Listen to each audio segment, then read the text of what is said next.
Good morning friends. এতিয়া ৰাতিপুৱাই ব্লগটো আৰম্ভ কৰিছোঁ। এতিয়া আমি এফালে যাব ওলাইছোঁ। এয়া বাবু ওলালে স্কুলৰ কাৰণে, চব ৰেডি হৈ গ'ল, ময়ো ৰেডি হৈ গ'লোঁ। এনেকৈ এতিয়া আমি যাম এফালে, ক'লৈ যাম আহি পিছত ক'মহি। আৰু এয়া ঘৰৰ আগফালেই ব্লগটো আৰম্ভ কৰিছোঁ। বহুত দিন হ'ল দিয়া নাইকিয়া, এনেকুৱাকৈ ব্লগ দিয়া নাইকিয়া, ৰেচিপি ভিডিঅ' দি থকা হৈছিলে। এতিয়া ব্লগটো আৰম্ভ কৰিছোঁ।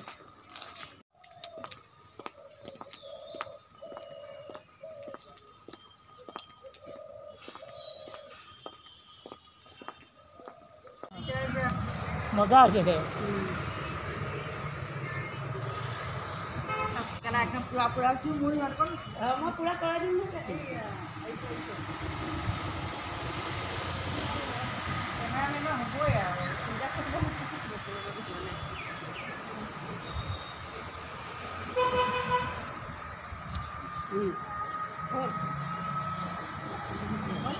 গামোচি মাজে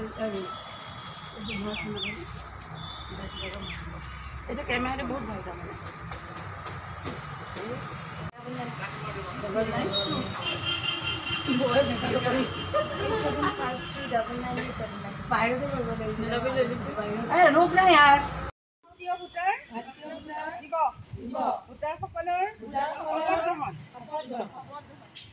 আমি ভাৰতীয় নাগৰিকসকলে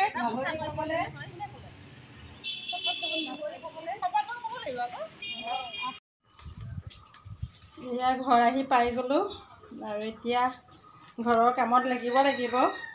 আমাৰ গোটৰ কাৰণে গৈছিলোঁ, মানে ভোটৰ কাৰণে নিৰ্বাচন আয়োগে দিয়া যিটো দিছিলে যে আমি চবেই গোটৰ মানুহখিনিয়ে একদম পূৰা মানে শপত ল'ব লাগে। তালৈ গৈছিলোঁ, সকলোৱে সেইবিলাক কৰিলেও ফটো চটো উঠিলোঁ, উঠি পঠিয়াব লাগে। আৰু এতিয়া আহি ঘৰ পালোঁহি। বিহুৰ বতৰ, বিহু পালেহি, ৰঙালী বিহু। সকলোকে ৰঙালী বিহুৰ ওলগ জনালোঁ আৰু এতিয়া ঘৰৰ কামত লাগি যাওঁ আৰু।